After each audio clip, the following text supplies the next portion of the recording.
సంవత్సరాల తరబడి ఎన్ని మందులు వాడినా మీ మోకాల నొప్పులు తగ్గట్లేదా? ప్రాణ పెయిన్ క్లినిక్ లో అత్యాధునిక చికిత్స.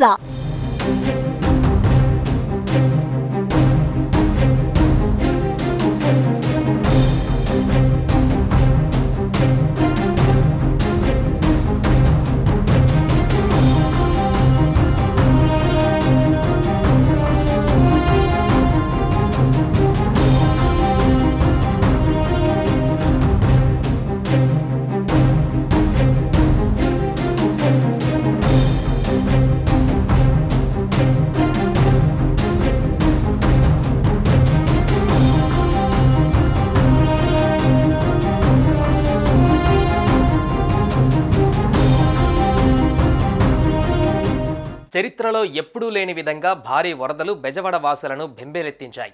3 రోజులుగా కంటి మీద కొనుక్కు లేకుండా చేశాయి. అయితే ఈ రోజు ఉగ్రరూపం దాల్చిన కృష్ణమ్మ నెమ్మదిగా శాంతిస్తోంది.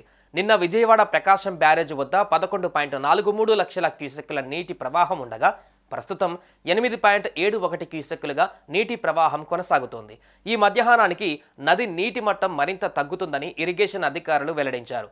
చరిత్రలో ఇదే రికార్డు స్థాయి నీటి ప్రవాహమని, అయినా ప్రకాశం బ్యారేజ్ తట్టుకొని నిలబడిందని చెబుతున్నారు.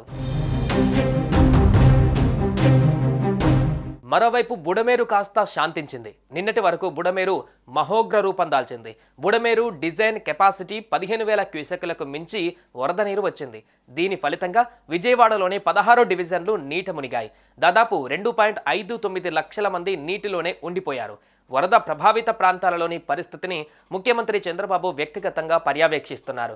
వరద తగ్గుముఖం పట్టడంతో బెజవాడ వాసులు ఊపిరి పీల్చుకుంటున్నారు. మరోవైపు వరద బాధితులకు ఆహారం, తాగునీటి పంపిణీ కార్యక్రమాన్ని ప్రభుత్వం ముమ్మరం చేసింది. సోమవారం నాడు ఎగువ నుంచి కొట్టుకు వచ్చిన 5 పడవలు బ్యారేజీ గేట్లకు అడ్డుపడ్డాయి.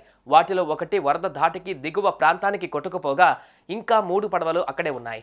వాటిలో ఒకటి గేట్ల కింద భాగంలో చిక్కుకుంది. బ్యారేజ్ను పడవ బలంగా ఢీకొట్టడంతో గేట్ కౌంటర్ వెయిట్ ధ్వంసమైంది.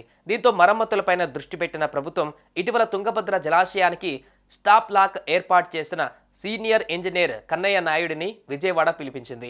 పడవలు అడ్డుపడడంతో ప్రకాశం బ్యారేజ్ గేట్లకు ఏర్పడిన నష్టంపైన ఆయన నేరుగా పరిశీలించారు. కన్నయ్య నాయుడు సూచనలతో పిల్లర్, గేట్స్ రిపేర్ చేపట్టింది ప్రభుత్వం. బోటు ప్రమాదంతో బ్యారేజ్కి ఎలాంటి డ్యామేజ్ జరగలేదని, కౌంటర్ వెయిట్ మాత్రమే ధ్వంసమైందని కన్నయ్య నాయుడు తెలిపారు. ఒక గేటుకు మాత్రమే బోటు తగిలిందని తెలిపారు. ఒక్క గేటుకే సమస్య ఏర్పడినందున మిగిలిన గేట్లు ఎత్తేందుకు ఎలాంటి సమస్య లేదన్నారు.